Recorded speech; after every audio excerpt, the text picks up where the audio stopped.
కృష్ణ, గోదావరి, యమున, గంగా, సరస్వతి అన్ని నదుల పేర్ల మీద మన ఆడబిడ్డలకు పేర్లు పెట్టుకుంటున్నాం. అవునా?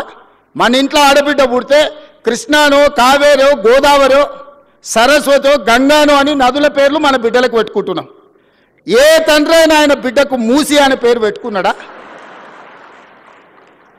ఇన్ని నదుల పేర్లు, పవిత్రమైన నదుల పేర్లు మన ఆడబిడ్డలకు పెట్టుకున్నప్పుడు మూసి అనే రివర్ పేరు ఏ తండ్రి అయినా బిడ్డకు పెట్టుకున్నాడా? ఎందుకు పెట్టుకోలే?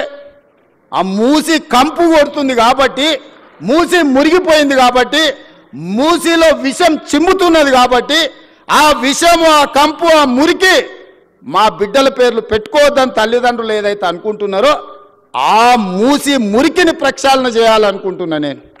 ఆ మూసిని నిర్మాణం చేయాలనుకుంటున్నా నేను.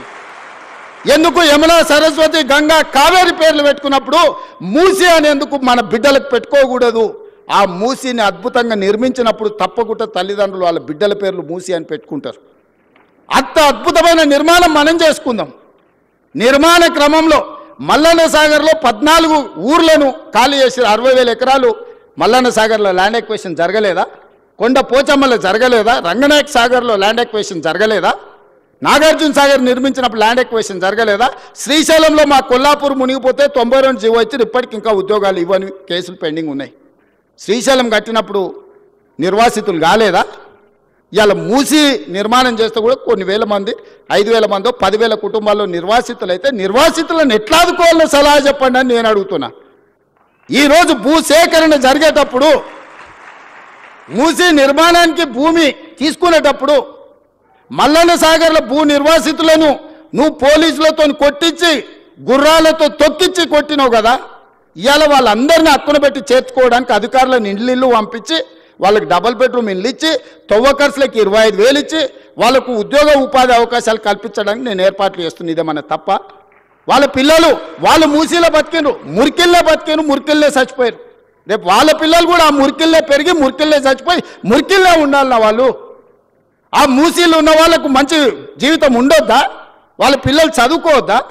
వాళ్ళు బాగుపడొద్దా? వాళ్ళందరినీ బాగు చేసే బాధ్యత ప్రభుత్వం తీసుకుందామని నేను చెప్తున్నా. మూసీలో మొత్తం 10,000 కుటుంబాలు ఉన్నాయి. 6 నెలల నుంచి ఎన్యూమరేట్ చేయించిన 33 టీంలను పెట్టి ఇల్లు పోయి ప్రతి వాళ్ళ వివరాలు సేకరించి, ప్రతి వాళ్ళ ఆధార్ కార్డు తీసుకొని, ప్రతి కుటుంబం యొక్క వివరాలు 33 టీంలు 6 నెలల నుంచి ఇల్లు పోయి తిరిగి తీసుకొచ్చినాం. ఇప్పుడు అవేర్నెస్ ప్రోగ్రాంలో గోడ మీద మార్కింగ్ చేస్తున్నాం. ఇక్కడ వరకు మూసీ రివర్ బెడ్ ఉన్నది, ఆ పైన బఫర్ జోన్ ఉన్నది, ఇక్కడి వరకు వీటిని తొలగించాల్సి వస్తే మీకు నష్టపరిహారం ఇస్తామని చెప్పి మూసీలో గుడిసెలు వేసుకున్న వాళ్ళకి డబుల్ బెడ్రూమ్ ఇల్లు ఇచ్చి ఆత్మగౌరవంతో బతకడానికి తరలిస్తున్నాం. బఫర్ జోన్లో ఉన్న వాళ్ళని ఏ విధంగా ఆదుకోవాలనో ఆలోచన చేస్తున్నాం. ఇవాళ మీరందరూ సలహా ఇవ్వండి, వాళ్ళకి నష్టపరిహారం ఎట్లిద్దామో చెప్పండి. 1,00,000 కోట్లు కాళేశ్వరంలో కాలబెట్టినావు కదా, నువ్వు కట్టిన కాళేశ్వరం కూలి సచ్చింది కదా, 1,00,000 కోట్లు ఆడ పోసినావు. 5-10 వేల కోట్లు మూసీలో ఉన్న పేదోళ్లకు మంచి ఇండ్లు కట్టించి, మంచి పాఠశాలలు కట్టించి, ఆ పిల్లలకు మంచి ప్లే గ్రౌండ్ ఇచ్చి మంచి విద్యను నేర్పిస్తే వాళ్ళు భవిష్యత్తుకి పునాదులు అవుతారు. వాళ్ళ బాగు కోసం కష్టపడదాం. ఆ పనిలో మీ ఇక్కడున్న ఇంజనీర్లు భాగస్వాములు గాండి అని చెప్పి నేను మిమ్మల్ని అడుగుతున్నా. వాళ్ళు మనోళ్ళే, నాకు తెలియదా? 20 ఏళ్ళు నేను కూడా పబ్లిక్ లైఫ్లో ఉండొచ్చిన. జిల్లా పరిషత్ మెంబర్ నుంచి ముఖ్యమంత్రి వరకు వచ్చిన. ఓసారి జడ్పీటీసీ, ఓసారి ఎమ్మెల్సీ, 2 సార్లు ఎమ్మెల్యే, ఓసారి ఎంపీ, ఈరోజు ముఖ్యమంత్రి. 20 ఏళ్ళు పేదోళ్ళ మధ్యలోనే తిరిగిన కదా, ఉన్నా కదా. పేదోడి దుఃఖం నాకు తెలియదా? ఇల్లు కూలితే ఎంత బాధ ఉంటుందో తెలియదా? వాళ్ళందరినీ ఎట్లా ఆదుకుందామో చెప్పండి, నష్టపరిహారం ఎట్లిద్దామో చెప్పండి. నువ్వు 7 లక్షల కోట్లు అప్పు చేసినావు, వాళ్ళ కోసం ఇంకో 10,000 కోట్లు ఎట్లయినా చేసి తీసుకొచ్చి వాళ్ళకి ఇద్దాం. మీరు మింగింది ఆపితే చాలు వాళ్ళకి ఇవ్వడానికి. ఏంది అందులో?